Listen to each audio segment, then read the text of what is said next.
And yeah, this is why I also wanted to ask you about yeah, the thinker Oswald Spengler, because he also identified, much like other scholars, on the rise and fall of civilizations. He focused on these common patterns we can see. So while not just pulling, the German experience to the world, but also as civilizations, what kind of historical patterns are you looking at the moment? Well, Spengler is of limited help here, but I mean, he's the philosopher that has really inspired me when I was a teenager even. He says that civilizations have a lifespan. So he has an organic view, like they have an early stage with knighthood and feudal times, and the cities are rising. And Spengler actually ascribes democracy to the rule of money. So for him, democracy is a phase of about 200 years, and that would have been, well, something from 1815 maybe to 2015, something like this, where the press basically tells voters what to say, and voters then vote accordingly, and it's a battle about public opinion, and that's what he calls democracy, and it's already the very late stage of a civilization. We could see something else in the Roman Republic. And after that comes a new religiousness, a new Caesarian times where raw power starts to dominate the commercial world. And we do see that. I mean, we do see the return of the US to being a pirate state. There's a fantastic video on YouTube by a UN-accredited journalist called The Rise of the Pirate State. And if you see Venezuela, Greenland, the attempt, Canada, Cuba, the US is basically using raw power. Trump is doing it unabashedly, is proud of it. I mean, the US has been using raw power for a long time, but often concealed it, cloaked it in under terms of spreading democracy. This is not so much the case anymore. So we might see the final stage of the West, which can last for a long time if it stabilizes, like Rome lasted for a long time. But we see that democracy is crumbling. And one of my Spengler quotes, he said, decent citizens, even in Caesar's times, these decent citizens wouldn't go to vote because politics had become a business, had become totally corrupt. You bought your votes, and we can see that. We can see that in the U.S.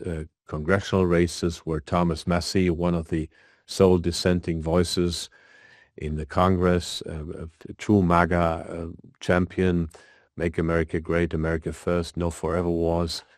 And he's running, I think, for his third or fourth term, and he had always been voted in with a large majority. And now the lobby, mostly the Israel lobby, but also others, are spending 30 million so far, even more, on this one single race, which is the highest sum ever spent, because even one dissenter in Congress within the Republican Party is too much for them. So we'll see, but I see democracy indeed highly undermined. We saw it in COVID. We see it in the Ukraine war. We see it in Ukraine itself, of course, which is right now a military dictatorship. And I think we in the West try to emulate that military dictatorship, so we don't have those, let's say, inconvenient elections anymore for the next for the next years, because of course the West is over indebted, and huge sacrifices, huge changes, huge canceling of debts have to be made, and those won't be made simply and exclusively by market forces. They will be made by government decree to some extent. So I think the model of a military dictatorship or a COVID dictatorship, which was somewhat of a military dictatorship, as COVID was a war. I mean, psychologically, it was a war against the virus, with curfews, with everything.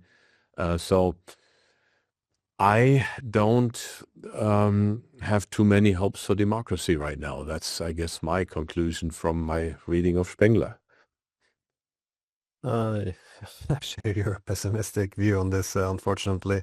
What I find interesting, though, is often when you look at the scholars or throughout the ages studying the rise and fall of civilizations, they tend to make a distinction between culture and civilization. So civilization often being like the plant and the culture being the roots. And I know the word culture is often thrown around a lot, but people like Max Weber, I think, did interesting work on culture because he also predicted cultural decline and the consequences, because the way he sees it, what is culture would be the glue that essentially binds us all together, the what we all have in common, and not just what ties us to each other, but ties us to the generation that came before us and the one that will come after.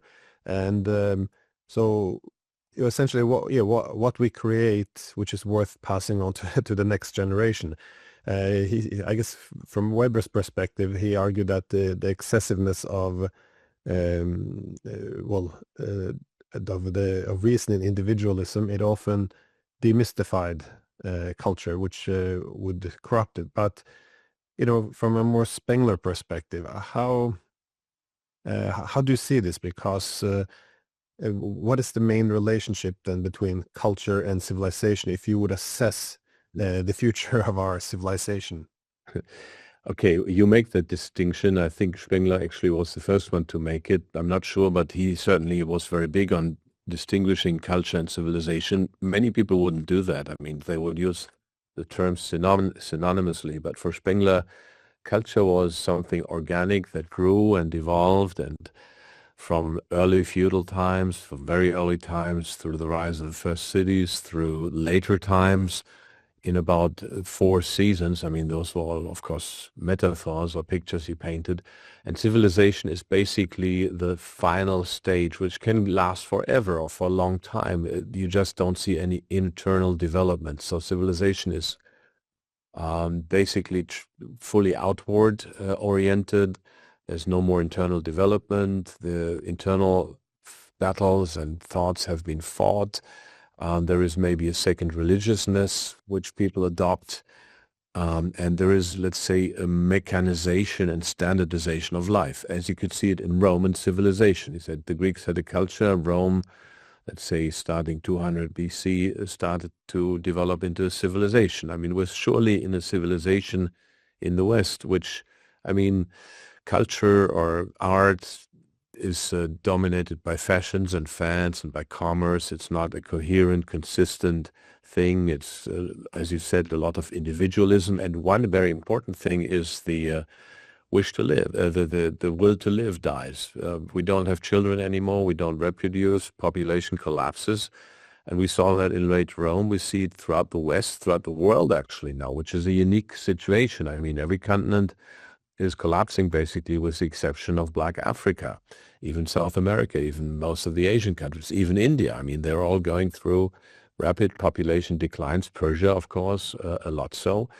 So that is new, this as a global phenomena. So Western culture, civilization might have been so overbearing that penetrates and pervades other cultures. Of course, Russian thinkers, and Spengler said that himself, there might be a Eurasian Russian culture blooming, which is about 1,000 years behind us. But that culture, of course, has been overlaid by Western patterns to such an extent that is probably very much covered. So we see what happens there. But then again, Russia is not that big, 120, 130 million people. So we're in a late stage, decadence, no more children, big cities. That is where the West is currently at. And actually, we're going to award the next Spengler Prize to David Goldman. He is in the U.S. State Department. He is, of course, an ardent supporter of Israel, but he is I happen to disagree there, but that shouldn't distract from scholarly recognition, because he wrote a lot about civilizations and cultures, and I think we need that perspective, that broader perspective also when looking at the West. That's why he's going to get that prize. Yeah, this idea of cultural revival, it's quite important to sustain civilizations then, because if there's no revival or continuation of the culture, well, essentially every new generation becomes, just a cheaper copy of the one before. And the people often, I remember, especially in the 2000s, there was so much focus on the soft power of the US that it had a lot of popular culture. But for a lot of American conservatives, they were kind of drawing a distinction between what popular culture is and traditional cultures, because popular culture is here and now. But if it becomes overwhelming, too successful, it kind of drowns out the traditional culture, where you actually have handing down from generation to generation. It's something that you can actually, well, tie society and all civilization together as well. But you can only make so many remakes of Spider-Man before you have to ask whether or not there's an actual, cultural sustainability here. But on that topic, though, do you see civilizations having an ability to reverse its decline? Because this is kind of where a lot of civilizational scholars disagree. Some argue they can go into the excessive materialist. Some believe you can come back again, while others see it as essentially being a set cycle. That is, you'll have the spring, you'll have summer, and then you'll autumn and winter, in which it dies, and then of course it can be reborn. But do you see a possibility for civilizational revival? Well, human history is open, that's for sure, but I haven't seen it yet. So I'm tending towards the civilizational, the pattern view that civilizations run their course. We've seen, of course, that China has had a strong comeback, but China is not sure that a lot of the civilization has come back, but China has kept its language and its writing system, which is a very important part of the identity. So that's one thing that binds it together, but there's not many, let's say, organizations on the level of civil society in China. It's the state and it's the family and the individual. Of course, there's also a huge surveillance apparatus now. So China has lasted for 3,000-4,000 years, and is doing remarkably well. So not sure it's a cultural revival, but the old civilization has picked up Western techniques and is doing pretty well. So we will see. What Spengler would predict is a second religiousness. So let's see, in the West we have two contending themes here. We have the evangelical Christians who believe in the third temple and who are always Israel. Most of them I'm not. I would call myself also an evangelical Christian, but more of a Mennonite, which is different, which is the origin actually of evangelical Christians. But most of my brethren in faith would go all on an all-out support for Israel, and those families are still functioning and they have children, and that's one thing. And the other one is, I think, welcome research in Catholicism, with Pope Leo being the positive surprise of the last or past few years, openly criticizing war and openly spreading the gospel. So I think people get tired of thinking about problems. That's also a very Spenglerian saying, or very Spenglerian thought I'm uttering right now. People get tired of all this intellectual debates and want back to their roots and want back their faith. So that could be the next phase of Western civilization. In that sense, Spengler said Islam is 1,000 years ahead of us, because they've gone all through this intellectual phase and they're back to a blind faith or a stage. But these are very deep things, of course. I didn't expect us to discuss them, but I think they bear some additional perspective on all of this. Well, there's a lot of the civilizational scholars who could discuss. Of course, I like Toynbee as well, but the general theme seems to be, if civilization outgrows its own roots, then it begins to die, just like a plant can't survive without its roots. But this seems to be a key challenge in the eras of these periods of globalization as well. One get often this civilizational exhaustion. But yeah, well, I guess my last question is just, how do you see the populist movements going across Europe and the United States. When I use the word populist, it's often demeaned to a large extent, but populism simply means that you have a political elite which has distanced itself from the public, and the populist kind of builds on this rhetoric. I remember even Obama and Bernie Sanders referred to themselves as populists in their days, but anyways, now it has very negative connotation. But I guess my point, back to my question, do you see the populist movements, in Europe and the US? Do they have a possibility, or do they reflect the democratic revival? Because I guess I tended to see it that way. And then, of course, we had people like Trump and Meloni, and I'm starting to become a bit more pessimistic. Or, is it just symptoms of a civilizational fatigue? Well, I would go as far as saying that the AfD right now is the only party enriching the democratic debate. They are democratically organized. The other parties are mostly machines with long-term career politicians starting at young ages and very low levels, having served their way up. The AfD had a lot of people coming in from, all of the people coming in from normal jobs, basically. Now they, of course, already have their first wave of career politicians. So I think the system is leaning towards autocracy, towards what kind tech authoritarianism, whatever you might call it. The international system is pointing towards war. We saw that with Trump. But one shouldn't give up hopes. I mean, Meloni in Italy and Merz in Germany, we still voted to ship more weapons to Israel and so on. And by Meloni sometimes positioned herself differently to the public opinion, but what she did was another thing again. So there is widespread dissatisfaction in the US, in Germany. We have to look at these cases bit by bit. In Spain, we have a Prime Minister, Pedro Sanchez, who is very outspokenly critical of the actions in Gaza and Lebanon.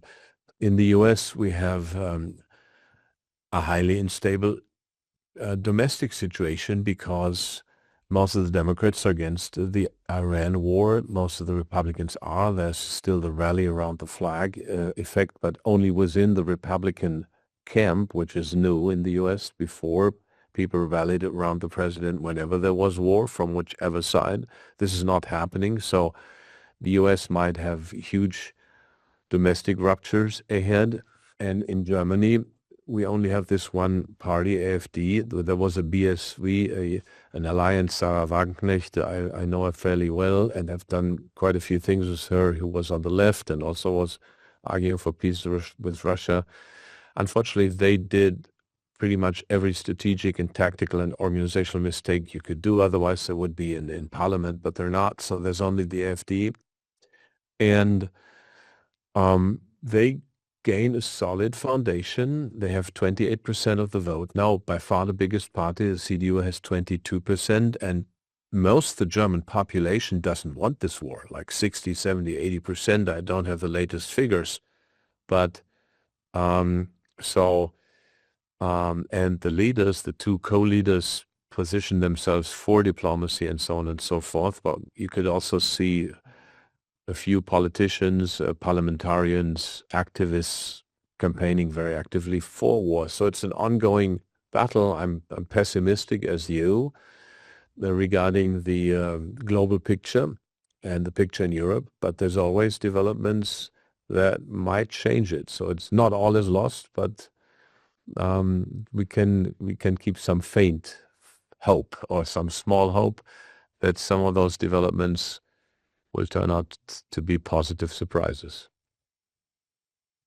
Yeah, no, it's I haven't given up quite yet, but there are some good news coming out every now and then. So there's still hope, but it is concerning that it doesn't seem to matter who sits on the throne if the policies simply remain the same. And I couldn't help but to notice the same pushback against Massey, the idea that you're the one peacemonger, which would be then too much for him to handle. It's very depressing, but Well, I know you're a busy man, so I want to thank you very much for taking the time to come on.